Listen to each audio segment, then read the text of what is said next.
यीशु सहाय, आज की आराधना में आपका स्वागत है।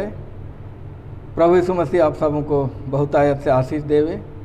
आइए आज की आराधना शुरू करने से पहले आज का आह्वान वचन सुनेंगे जो हमें मिलता है भजन संहिता का किताब, उसका अध्याय 34, 11, 12।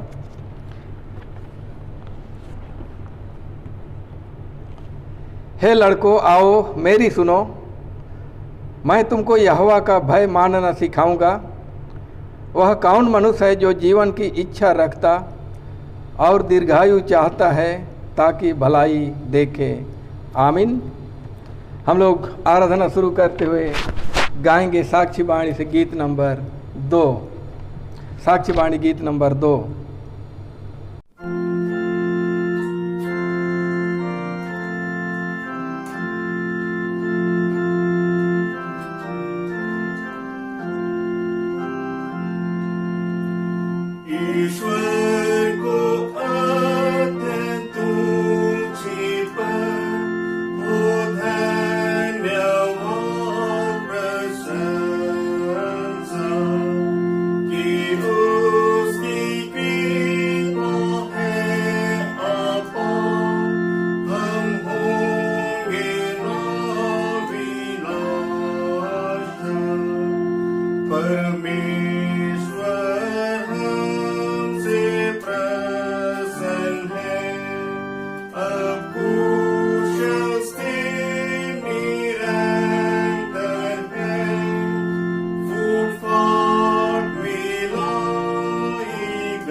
परमेश्वर पिता और पुत्र और पवित्र आत्मा के नाम से आमीन। हमारी सहायता ईश्वर के नाम से है जिसने स्वर्ग और पृथ्वी को सिरजा।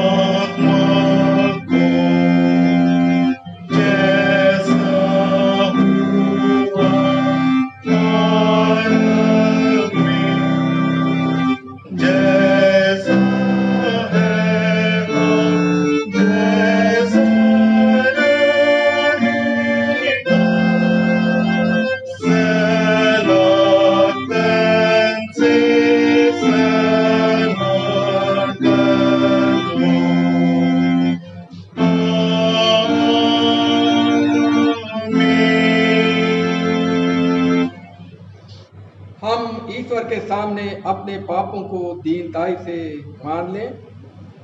हे सर्वशक्तिमान ईश्वर दयालु पिता, हम दीनताई से अपने सब पाप और अपराधों को तेरे सन्मुख मान लेते हैं। तू अपने प्रिय पुत्र हमारे प्रभु यीशु ख्रीस्त के कारण हम पर दया दृष्टि कर और हमारे सब पापों को क्षमा कर। आमीन।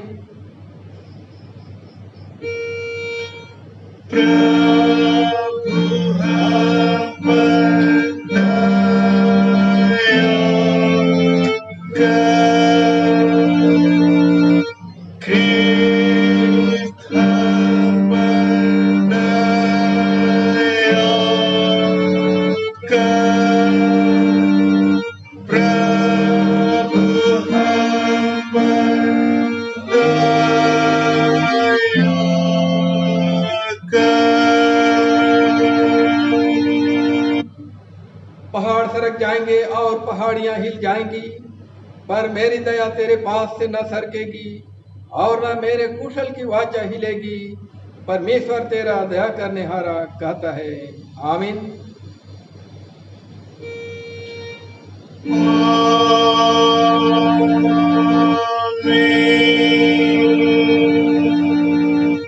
सबसे ऊंचे स्थान में ईश्वर का गुणानुवाद हो।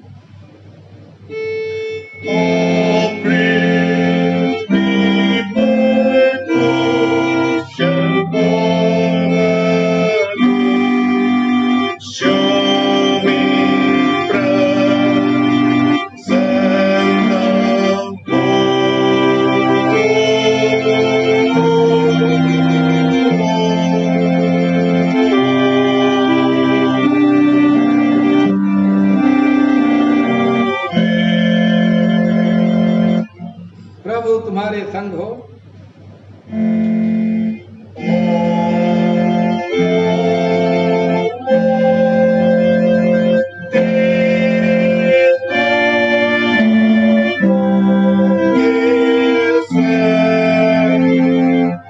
आइए हम प्रार्थना करें।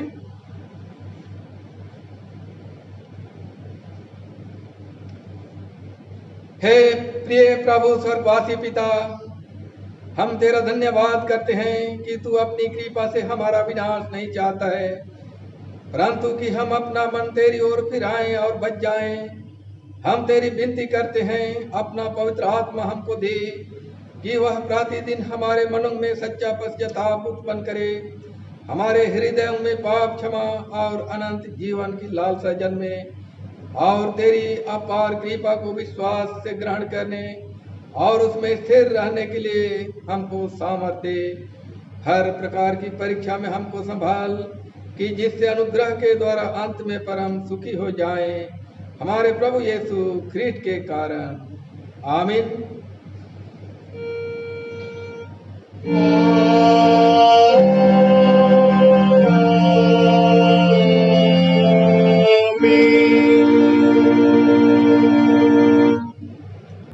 आज के लिए ठहरा हुआ पहला पाठ वचन जो हमें मिलता है प्रेरितों के काम नामक किताब, उसका अध्याय 8 26 से 38 तक। प्रेरित अध्याय 8 26 से 38।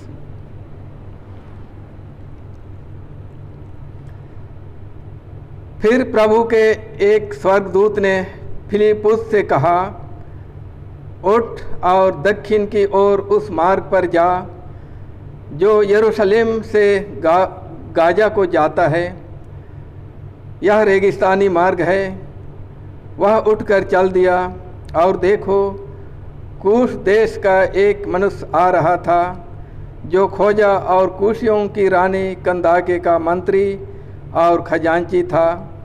वह आराधना करने को यरूशलेम आया था। वह अपने रथ पर बैठा हुआ था और यशायाह भविष्यवक्ता की पुस्तक पढ़ता हुआ लौटा जा रहा था। तब आत्मा ने फिलिपुस से कहा, निकट जाकर इस रथ के साथ हो ले। फिलिपुस उसकी ओर दौड़ा और उसे यशायाह भविष्यवक्ता की पुस्तक पढ़ते हुए सुना और पूछा, तू जो पढ़ रहा है क्या उसे समझता भी है? उसने कहा, जब तक कोई मुझे ना समझाए तो मैं कैसे समझूं? और उसने फिलिपुस से विनती की कि वह चढ़कर उसके पास बैठे। पवित्र शास्त्र का जो अध्याय वह पढ़ रहा था वह यह था, वह भेड़ के समान बद्ध होने को पहुंचाया गया, और जैसा मेमना अपने ऊन कतरने वालों के सामने चुपचाप रहता है, वैसे उसने भी अपना मुंह न खोला। उसकी दीनता में उसका न्याय नहीं होने पाया। उसके समय के लोगों का वर्णन कौन करेगा, क्योंकि पृथ्वी से उसका प्राण उठा लिया जाता है। इस पर खोजे ने फिलिपुस से पूछा, मैं तुझसे विनती करता हूँ, यह बता कि भविष्यद्वक्ता यह किसके विषय में कहता है, अपने या किसी दूसरे के विषय में? तब फिलिपुस ने अपना मुंह खोला और इसी शास्त्र से आरंभ करके उसे यीशु का सुसमाचार सुनाया। मार्ग में चलते चलते हुए किसी जल की जगह पहुँचे। तब खोजे ने कहा, देख यहाँ जल है, अब मुझे बपतिस्मा लेने में क्या रोक है? फिलिपुस ने कहा, यदि तू सारे मन से विश्वास करता है तो ले सकता है।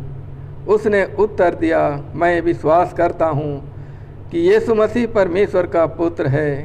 तब उसने रथ खड़ा करने की आज्ञा दी और फिलिपुस और खोजा दोनों जल में उतर पड़े और उसने खोजा को बपतिस्मा दिया। आमीन। तेरा धन्यवाद होए हे क्रिस्ट यीशु। हालेलुया। Hallelujah, hallelujah, hallelujah.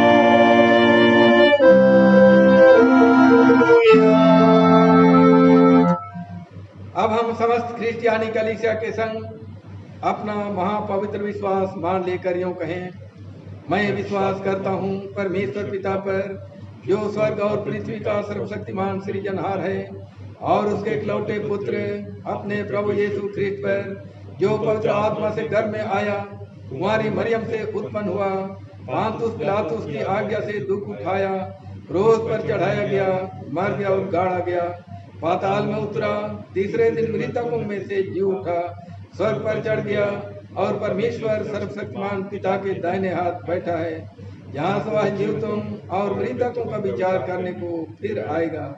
मैं विश्वास करता हूँ पवित्र आत्मा पर, एक ही पवित्र क्रिस्टियानी कलीसिया, पवित्रों की संगत पर, पापों की क्षमा, देह के जी उठने और अनंत जीवन पर।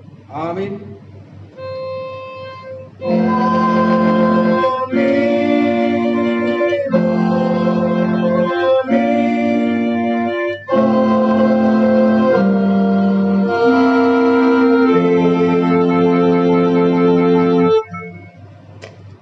इस समय घोषणा कोयर को अवसर दिया जाता है।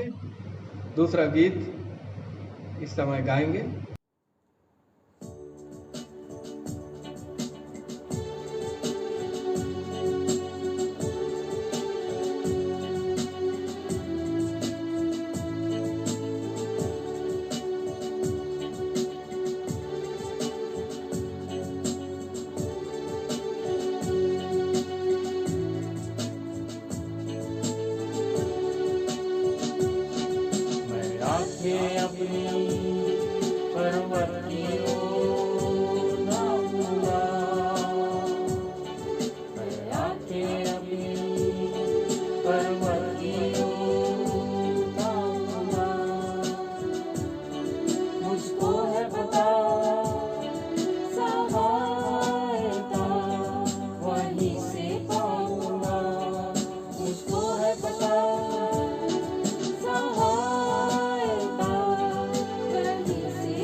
हमेशा रक्षक होगा। मैं आके अपनी पर्वतियों गाऊंगा। मैं आके अपनी पर्वतियों गाऊंगा। मुझको है पता सहायता वहीं से पाऊंगा। मुझको है पता सहायता वहीं से पाऊंगा। मैं आके अपनी पर्वतियों गाऊंगा। मैं आके अपनी पर्वतियों गाऊंगा। नीचे धरती ऊपर आसमां बनाया है परमेश्वर है वो, उसके गुण गाऊंगा। नीचे धरती ऊपर आसमां बनाया है परमेश्वर है वो, उसके गुण गाऊंगा। मैं आके अपनी पर्वतियों गाऊंगा। मैं आके अपनी पर्वतियों गाऊंगा।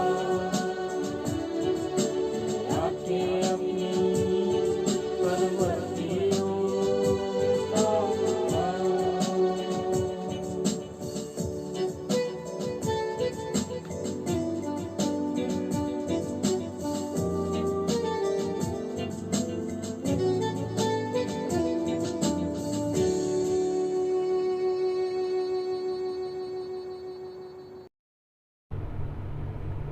गोसनर कोयर को सुंदर गीत के लिए बहुत बहुत धन्यवाद।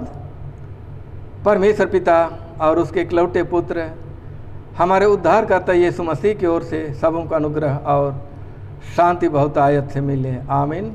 हम प्रार्थना करें। महान अनुग्रहकारी दयालु परमेश्वर पिता, एक बार फिर से हम तेरे चरणों में आते हैं प्रभु, और तेरे और अपने आत्मिक आँखों को उठाते हैं और तेरे तमाम प्रकार के दया और आशीषों का स्मरण करते हैं जो एक एक के जीवन में तूने बीते दिनों में बहुत आयत से उंडेला है।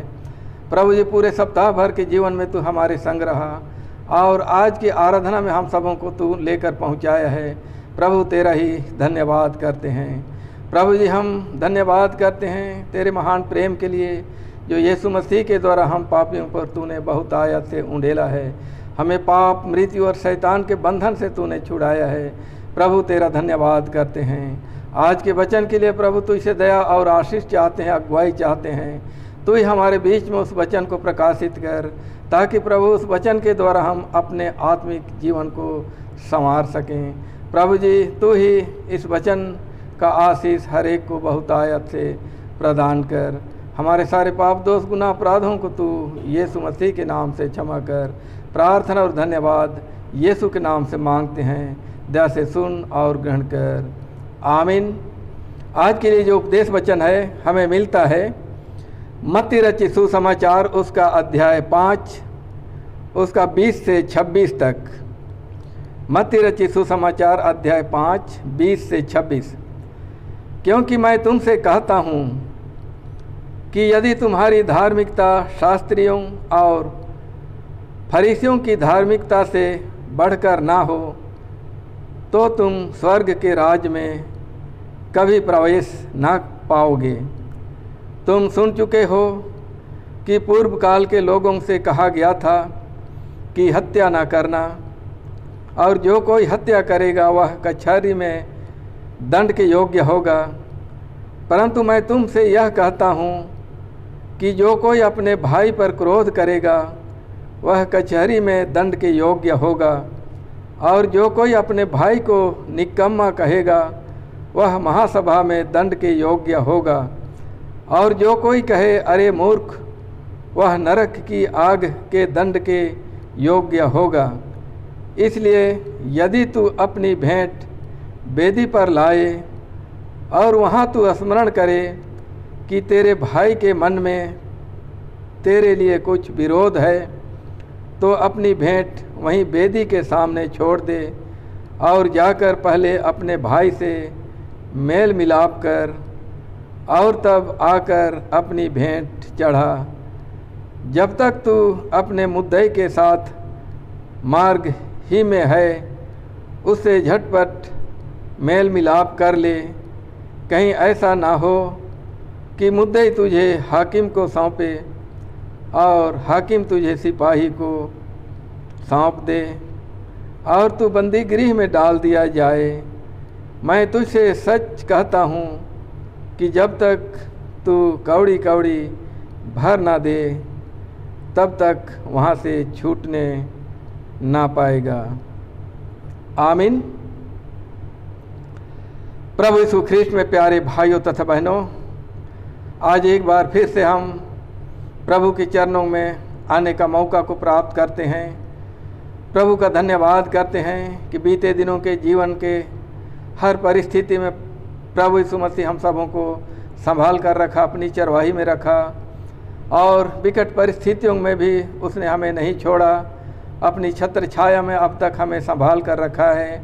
प्रभु का हम धन्यवाद करते हैं। वही हमारा जीवन का स्रोत है और प्रतिदिन के जीवन में हमारी चरवाही करता है और हम सबों की देखभाल करता है। और प्रभु हम सबों को आज फिर से एक बार अपने वचन की संगति में लेकर पहुंचाया है। उसकी आराधना हम करते हैं, हमारे होठों के द्वारा उसकी महिमा करते हैं और वचन का आशीष हम चाहते हैं, अगुवाई चाहते हैं। प्रभु हम सबों को बहुतायत से आशीष देवे अपने वचनों के द्वारा और हमारे आत्मिक जीवन को संवारे। यही विश्वास के साथ हम जीवन को उसमें समर्पण करते हैं। आज के वचन को जब हम देखते हैं जिसमें प्रभु यीशु मसीह शास्त्रियों के विषय में बतलाता है, शास्त्री और फरीसियों के विषय में बतलाता है कि वे लोग किस प्रकार धर्म के काम करते थे, व्यवस्था का पालन बहुत ही कठोरता के साथ करते थे और धार्मिकता के काम के द्वारा वे लोग उद्धार और छुटकारा को प्राप्त करने का विश्वास करते थे और अपने कामों के माध्यम से वो लोग धर्मी बनना चाहते थे, लोगों को धर्मी भी दिखाते थे कि हम धर्मी हैं अपने कामों के द्वारा। लेकिन प्रभु यीशु मसीह यहाँ पर कहता है कि शास्त्री और फरीसियों की धार्मिकता से बढ़कर यदि हमारी धार्मिकता ना हो तो तुम स्वर्ग के राज में कभी प्रवेश ना पाओगे। क्योंकि मैं तुमसे कहता हूँ कि यदि तुम्हारी धार्मिकता शास्त्रियों और फरीसियों की धार्मिकता से बढ़कर ना हो तो तुम स्वर्ग के राज में कभी प्रवेश ना पाओगे।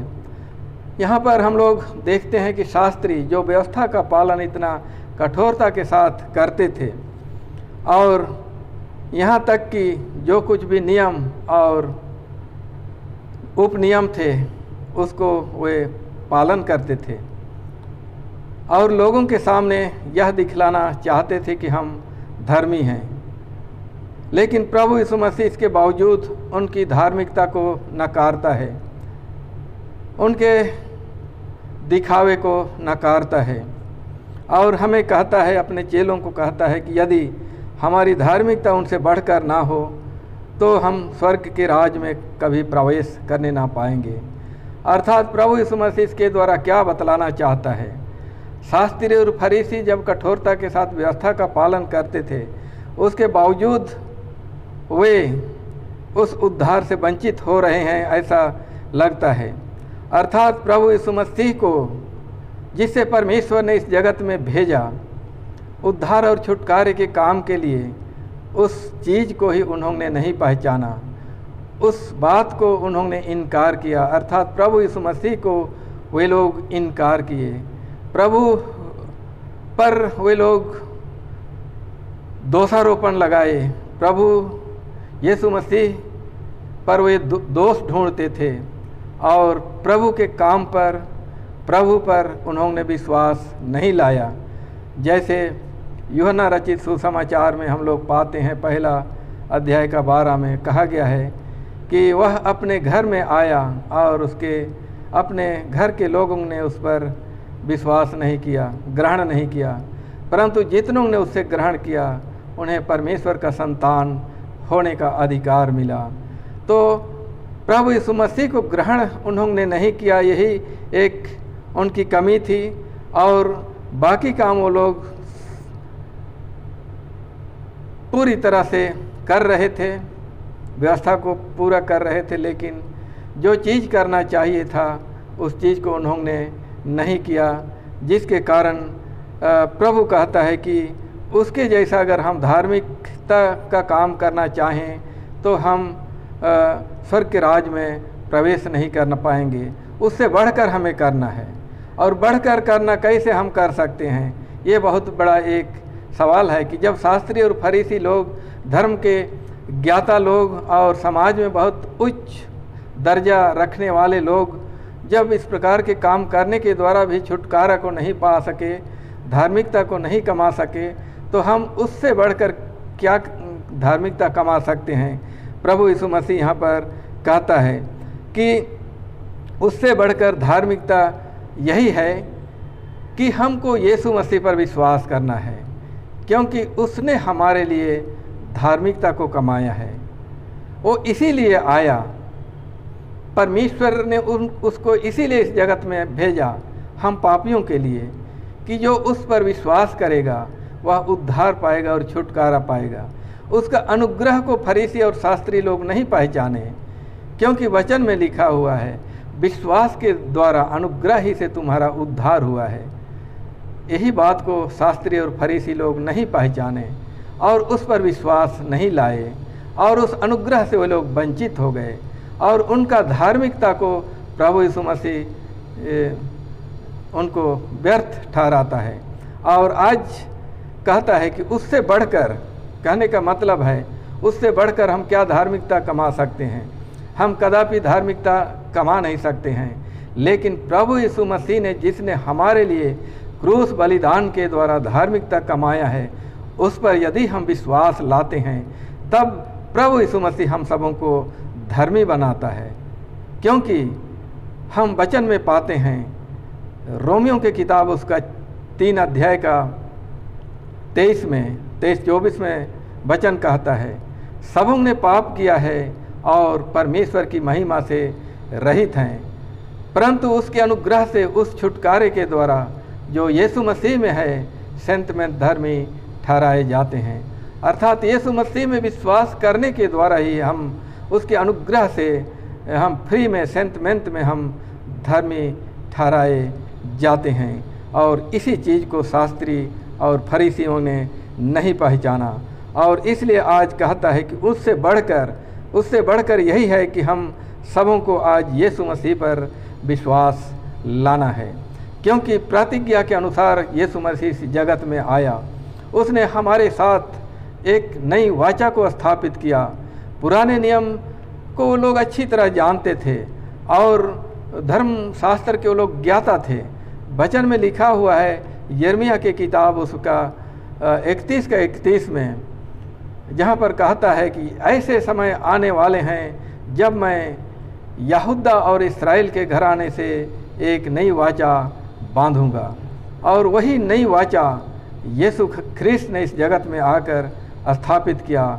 उस नई वाचा को इन शास्त्रियों और फरीसियों ने इनकार किया, ठुकराया, और यीशु मसीह को ठुकराने की वजह से वे लोग यीशु मसीह के उस उद्धार और उस छुटकारे से वंचित हो जाते हैं। लेकिन जो लोग उसको स्वीकार करते हैं, ग्रहण करते हैं, वो परमेश्वर का संतान होने का अधिकार को प्राप्त करते हैं वचन के अनुसार। इसलिए प्रभु यीशु ख्रिस्त में प्यारे भाइयों तथा बहनों, हम कार्य के द्वारा, हम शास्त्रीय और फरीसियों के अनुसार हम धर्मी नहीं ठहर सकते हैं। अपने पास चाहे जितना भी योग्यता हो, जितना भी उपलब्धि हो, जितना भी सफलता हो, लेकिन धर्मी ठहराने वाला यीशु मसीह है। धर्मी कमाने वाला, धर्म कमाने वाला यीशु मसीह है, जो हमारे लिए कमाया है। और यदि हम उस पर विश्वास करते हैं तो सच में हम उन शास्त्री और फरीसियों से बढ़कर हम धार्मिकता को कमाते हैं। और प्रभु आज हम सबों को इसी प्रकार अपने विश्वास के द्वारा उसके विश्वास उसमें बने रहने के द्वारा, विश्वास में बने रहने के द्वारा हम सबों को धर्मी बनाता है। उसके कामों को हम सबों को विश्वास करना है कि उसने हमारे साथ एक नई वाचा को स्थापित किया है और उस नई वाचा के द्वारा हम अनुग्रह के दायरे में हम लोग आते हैं, क्योंकि संपूर्ण हमारे पाप को, दोष को, गुनाहों को प्रभु यीशु मसीह ने अपने ऊपर लेकर हमारे लिए धार्मिकता कमाया है। तो आज हम यीशु मसीह के कारण ही धर्मी ठहराए जाते हैं। दूसरी तरफ हम लोग देखते हैं पुराने नियम का यहाँ पर उदाहरण दिया गया है कि जो कोई हत्या करेगा वह कचहरी में दंड के योग्य होगा। प्रभु यीशु मसीह यहाँ पर बतलाना चाहता है कि उस वचन के अनुसार जो किसी का हत्या करता है वो दंड का भागीदार बनता है, लेकिन यहाँ पर प्रभु उससे भी बढ़कर बहुत ही उच्च कोटि का एक उपदेश देता है या शिक्षा देता है कि जो कोई अपने भाई पर क्रोध करेगा वह कचहरी में दंड के योग्य होगा। इसलिए आज क्रोध करना भी प्रभु यीशु मसीह के नज़र में एक अपराध है और वो कचहरी में दंड के योग्य वो ठहर सकता है। इसलिए आज हम सबों को यहाँ पर प्रभु यीशु मसीह इस वचन के द्वारा एकता और भाईचारा का संदेश देता है कि हम अपने भाई को अपने समान प्रेम रखें। हालांकि हम लोग इस दुनिया में देखते हैं कि इस वचन के अनुसार तो हम लोग चलते हुए नहीं दिखाई देते हैं, क्योंकि हम हर कोई कभी न कभी किसी न किसी बात को लेकर किसी के साथ भी हम क्रोधित होते हैं। लेकिन प्रभु वचन के द्वारा कहता है कि क्रोध हम करते हैं, लेकिन क्रोध को हम सब को दिन भर नहीं रखना है या बहुत दिनों तक नहीं रखना है।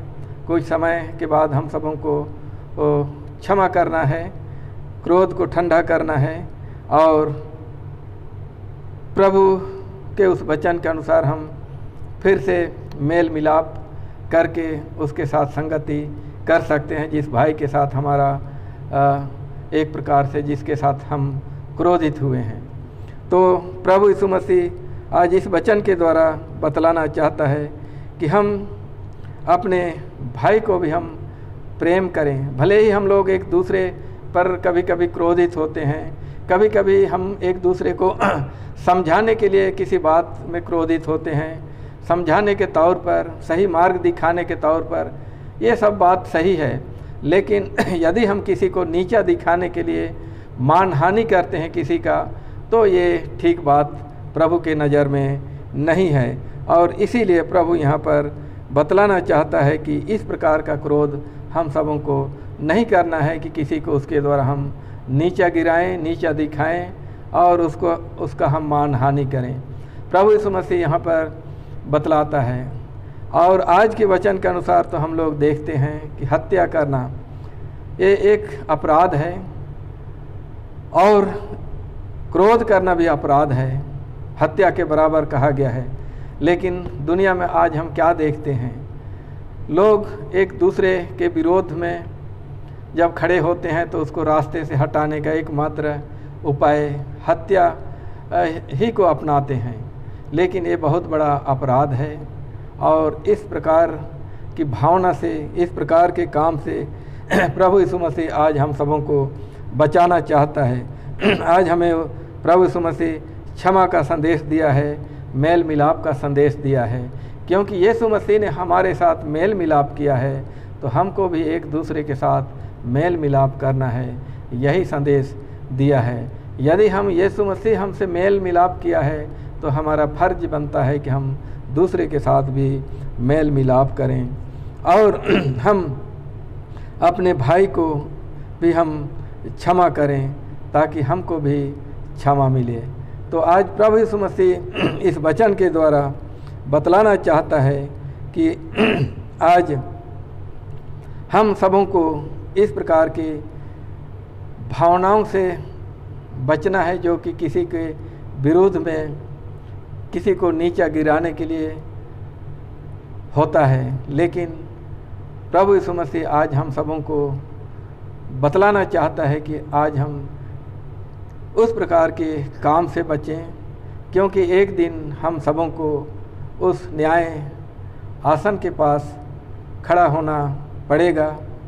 आज तो हम कहते हैं किसी को अगर हम रास्ते से हटा देते हैं मृत्यु के घाट में उतार कर और कहते हैं कि हमने जीत लिया है, जयवंत जीवन को प्राप्त कर लिया है, लेकिन हम वैसा काम करके कितना दिन तक जीवित रहेंगे? हमारा दिन के आयु तो गिने हुए हैं और 70-80 साल के बाद हमारा जीवन भी एक दिन समाप्त होगा और उस दिन के बाद उसके पश्चात हमारा क्या होगा, ये बहुत बड़ी सवाल है। उस दिन हम हार जाएंगे। लेकिन यदि आज हम प्रभु में चलते हुए मार खाते हैं, हार जाते हैं प्रभु के साथ चलते हुए, तो उस दिन हम जीत को प्राप्त करेंगे जो प्रभु यीशु मसीह ने हमारे लिए सुनिश्चित कर दिया है पुनरुत्थान के द्वारा जयवंत जीवन को। उस जीत का हम हकदार बनेंगे।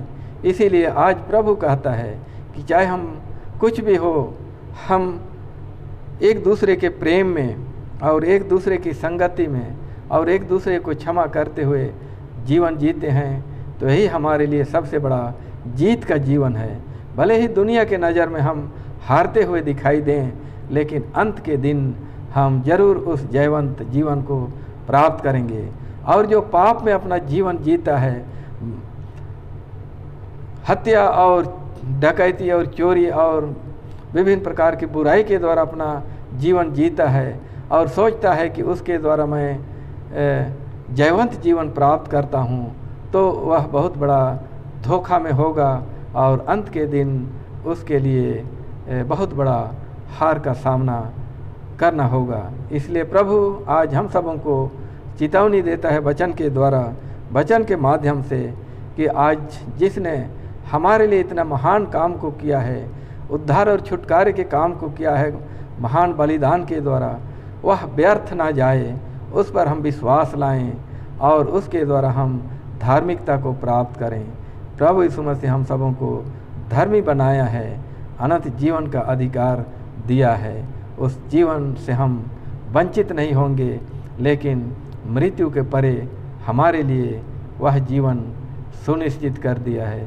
प्रभु यीशु मसीह इस वचन के द्वारा हम सबों को बहुत आयत से आशीष देवे।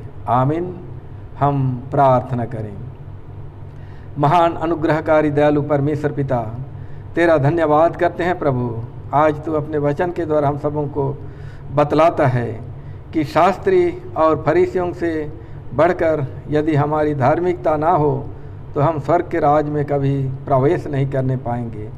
प्रभु जी, इस शिक्षा के द्वारा तू बतलाना चाहता है कि शास्त्री और फरीसी सब कुछ किए लेकिन तुझे नहीं पहचाने, और तुझे नहीं पहचानने के कारण वो उनका धार्मिकता व्यर्थ गिना गया। लेकिन आज तू प्रभु हम सबों को अपने आत्मिक आँख दे, आत्मिक आँख को खोल दे कि हम तुझे पहचान सकें, क्योंकि तूने हमारे लिए धार्मिकता को कमाया है। अनुग्रह ही से तूने हमें धार्मिकता का जीवन दिया है और विश्वास के द्वारा अनुग्रह से हम उस धार्मिकता को प्राप्त करते हैं। इसलिए प्रभु जी, आज के वचन का आशीष हम सबों को दे कि हम तेरे विश्वास में बढ़ें, एक दूसरे की संगति में एक दूसरे से प्रेम और भाईचारा में बढ़ें, और प्रभु एक दूसरे को क्षमा करते हुए बढ़ें। किसी को हम मान हानि न करें, किसी के हम बुराई नहीं लेकिन भलाई करते हुए हम जीवन को व्यतीत करें, ताकि प्रभु जी एक दिन तू जब इस जगत में दोबारा आएगा प्रभु, जब हम तेरे न्याय सिंहासन के पास होंगे, तो उस दिन हम सब जयवंत जीवन को प्राप्त कर सकेंगे। क्योंकि प्रभु आज तूने हम सबों को उस मार्ग में चलने के लिए वचन का प्रकाश दिया है, उसी में हम हमारी अगुवाई कर। हम दुर्बल हैं, पापी दोषी हैं, हम पर तू अपनी सामर्थ को प्रकट कर, वचन का आशीष दे और उसी मार्ग में हमारी अगुवाई कर। हमारे गुनाहों को क्षमा करते हुए प्रार्थना उद्धार करते यीशु के नाम से मांगते हैं। दया से सुन और ग्रहण कर, आमीन। और ईश्वर की शांति जो समस्त ज्ञान से परे है, ख्रिस्ट यीशु में तुम्हारे हृदय और मन की रक्षा और रखवाली करे, आपसे सदा लो, आमीन। आज के लिए जो सूचना है वो इस प्रकार है। धन्यवाद की प्रार्थना के लिए निवेदन आया है। स्तुति कुजूर, रोशन कुजूर की बेटी जो नोएडा में रहते हैं, वो 12वीं क्लास अच्छे अंक से पास की है और वे पिता ईश्वर को धन्यवाद देना चाहते हैं। साथ ही साथ इस समय हम हमारे बुजुर्ग पिता जॉन डुंगडुंग जो कि इस समय हॉस्पिटलाइज हैं उसके लिए प्रार्थना करेंगे। और साथ ही बहन तरसीला वो भी हॉस्पिटल में हैं, उनकी चंगाई के लिए हम प्रार्थना करेंगे कि प्रभु यीशु मसीह इन सबों को यथाशीघ्र चंगाईपन दान करे। तो आइए हम प्रार्थना के द्वारा धन्यवाद दें और उन बीमार लोगों के लिए प्रार्थना करें। हे महान अनुग्रहकारी दयालु परमेश्वर पिता, एक बार फिर से तेरी ओर अपने आत्मिक आँखों को उठाते हैं, तुझे धन्यवाद का भेंट अर्पण करते हैं। विशेष रूप से हम धन्यवाद देते हैं बेटी स्तुति कुजूर के लिए, जिसके पढ़ाई लिखाई के जीवन में तूने बहुत आयत से आशीष दिया और 12वीं क्लास में पिता परमेश्वर तूने अच्छे अंकों से तूने सफलता दिया है, पास किया है। इसके लिए तेरा धन्यवाद करते हैं और वो परिवार भी प्रभु तुझे धन्यवाद का भेंट अर्पण करते हैं। साथ ही बेटी स्तुति को प्रार्थना के द्वारा तेरे हाथ में सौंप देते हैं कि आने वाले जीवन में प्रभु उनके साथ हो, पढ़ाई लिखाई के जीवन में तू साथ हो। जहाँ कहीं भी वो कॉलेज के लिए एडमिशन ढूंढ रहे हैं प्रभु उसमें तू सहायता कर, ताकि अच्छे कॉलेज में उसका एडमिशन हो सके और प्रभु उसका जीवन संवारने वाला तू ही हो कि आत्मिक लौकिक रूप से उसका जीवन आने वाले दिनों में अधिकाई से तो संवार और प्रभु उसके द्वारा अपने नाम की महिमा ले। प्रार्थना करते हैं पिता परमेश्वर इस समय विशेष रूप से हमारे पिता जॉन डुंगडुंग के लिए जो इस समय गंभीर बीमारी की चपेट में हैं, हॉस्पिटलाइज हैं।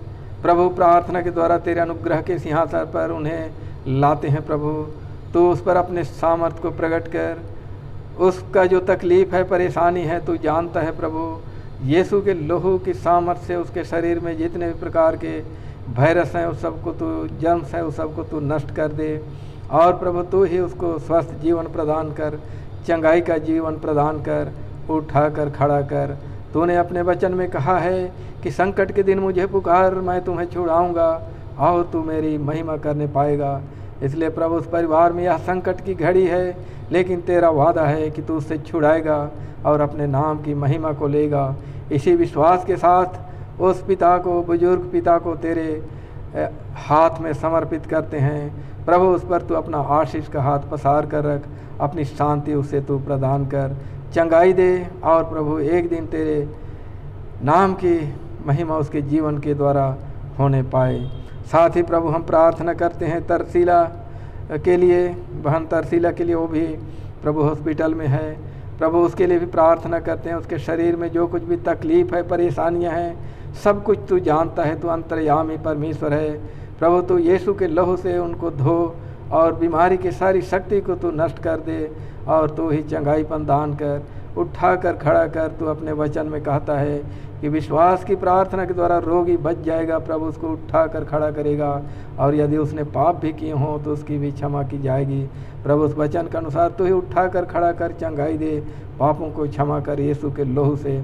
और प्रभु एक दिन पुनः उनको अपने घर वापस ले आ और उसके द्वारा तू अपने नाम की महिमा ले। इस समय प्रभु हम प्रार्थना करते हैं हमारे पूरे पेरिस को तेरे हाथ में सौंप देते हैं। पेरिस के एक एक घर और परिवार के साथ हो, सबों की रखवाली और चरवाही तू ही कर। रोगी और दुखी बीमार लोगों पर तू अपनी दया प्रकट कर, और प्रभु सबों को तू अपनी शांति दे और चंगाई दे। बुजुर्ग माता पिताओं के लिए प्रार्थना है प्रभु, उनको अकेलेपन के जीवन में तू अपनी उपस्थिति में रख, अपनी शांति दे, अपनी शक्ति दे, और प्रभु अपने विश्वास में मजबूती के साथ उनको खड़ा कर कि प्रभु तू उनके संग है और किसी प्रकार की भय की बात उनके जीवन में ना हो। तो ये विश्वास और भरोसा हर एक को तू प्रदान कर। प्रार्थना करते हैं प्रभु पूरे कलीसिया के साथ हो, कलीसिया का देखभाल करने वाला, संचालन करने वाला तू ही हो। आज की विकट परिस्थिति में प्रभु तो अपने एक एक लोगों को तू अपनी सुरक्षा में रख।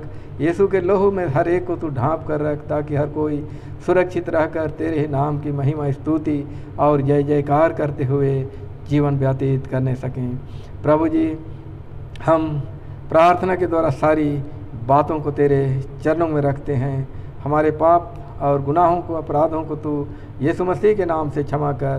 प्रार्थना तेरे इकलौते पुत्र हमारे उद्धारकर्ता यीशु के नाम से है, दया से सुन और ग्रहण कर। आमीन। हम लोग इस समय तीसरा गीत गाएंगे, साक्षी बाणी से गीत नंबर 291, और इसी समय हम लोग धन्यवाद दान, मुट्ठी दान, घड़ा दान एकत्रित करेंगे। धन्यवाद।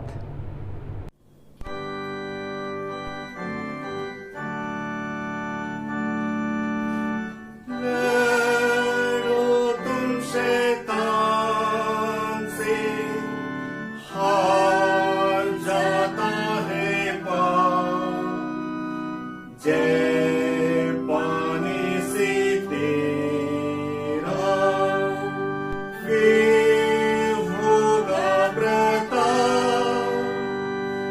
दिल से बढ़ते जाओ, हे प्रभु के दास, उसको तुम देखो, वह रहेगा पार। अब मसीह से तुम मान लो शांति, रक्षा और बल को, उस पर आशा तुम रखो, वह रहेगा पार। दुष्ट लोगों की संगति मत किया करो, और ईश्वर के नाम को बेअदबी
आइए हम लोग अंतिम प्रार्थना करें। हे प्रभु परमेश्वर स्वर्गवासी पिता, हम तेरी विनती करते हैं, अपनी ख्रिस्टियानी कलीसिया और उसके सारे सेवकों की अगुवाई कर कि वे तेरे वचन के निर्मल उपदेश में ठहरें, जिससे सच, विश्वास और प्रेम हम में बढ़े और दृढ़ाया जाए। हे प्रभु, भारत रिपब्लिक के हमारे प्रेसिडेंट, इस प्रांत के गवर्नर, राज्य की सभाओं और मंत्रिमंडलों, सब न्यायों और हाकिमों और सब राज्य कर्मचारियों को आशीष दे और उनकी अगुवाई कर कि वे न्याय और धर्म से देश की सेवा करें और हम कुशल चयन से सारी भक्ति और गंभीरता से काल बिताएं। हमारी कलीसियाई सभाओं, सेंट्रल काउंसिल, डायसीसन काउंसिल और कलीसिया की अन्य मंडली सभाओं को आशीष दे कि वे इस मंडली को तेरी पवित्र इच्छा के अनुसार चलाएं। जगत की लूथेरन कलीसिया और देश विदेश के हमारे सभी ख्रिस्ट विश्वासी मित्रों को आशीष दे कि हम ख्रिस्टीय प्रेम और सहयोग में आगे बढ़ें और जगत में तेरी साक्षी के लिए अधिक सामर्थ पाएं। हमारी कलीसिया के सब काम पर आशीष दे, लड़के लड़कियों की शिक्षा पर आशीष दे कि वे तेरे भय, प्रेम और भरोसा में बढ़ते जाएं। कलीसिया के विद्यालयों, शिक्षण, प्रशिक्षण, महाविद्यालयों और अन्य संस्थाओं को संभाल और उनको बढ़ती दे और उनके द्वारा कलीसिया के लिए आत्मिक और लौकिक आशीष दे। खेती बाड़ी और हर एक काम उद्यम को सफल कर, जिससे हर कोई सुविवेक से तेरे आगे चले और अपनी जीविका पाए। अपनी कृपा से उन सबों पर दृष्टि कर जो कंगालपन, रोग और नाना प्रकार की सकेती और दुख में हैं, उनको शांति दे। हमारी कलीसिया के सब भाई बहनों की रक्षा कर जो दूसरे देशों में चले गए हैं, कि वे सब जोखिम और परीक्षाओं में विश्वासी ठहरें। हम उनके लिए भी तेरी विनती करते हैं जो मंडली से निकाले गए व उलट हुए हैं। उन पर दया कर कि वे सच्चे पश्चाताप से तेरी ओर फिरें। सब मनुष्यों का त्राणी ठहर और उन पर जो अंधियारे में बैठे हैं मुक्ति का उजाला प्रकाश कर।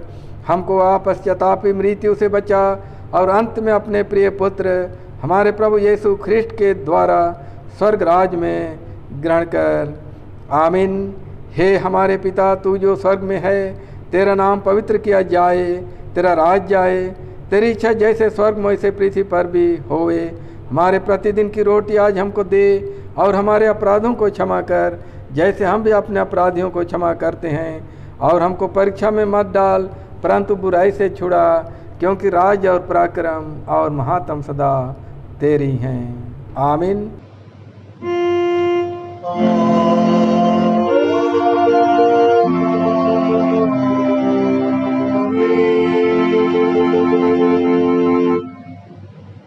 अब त्रिएक ईश्वर का आशीर्वाद विश्वासी और दीनहीन मन से ग्रहण कर। परमेश्वर तुझे आशीष देवे और तेरी रक्षा करे। परमेश्वर अपना मुंह का प्रकाश तुझ पर चमकाए और तुझ पर अनुग्रह करे। परमेश्वर अपना मुंह का प्रकाश तुझ पर चमकाए और तुझे कुशल देवे। आमीन।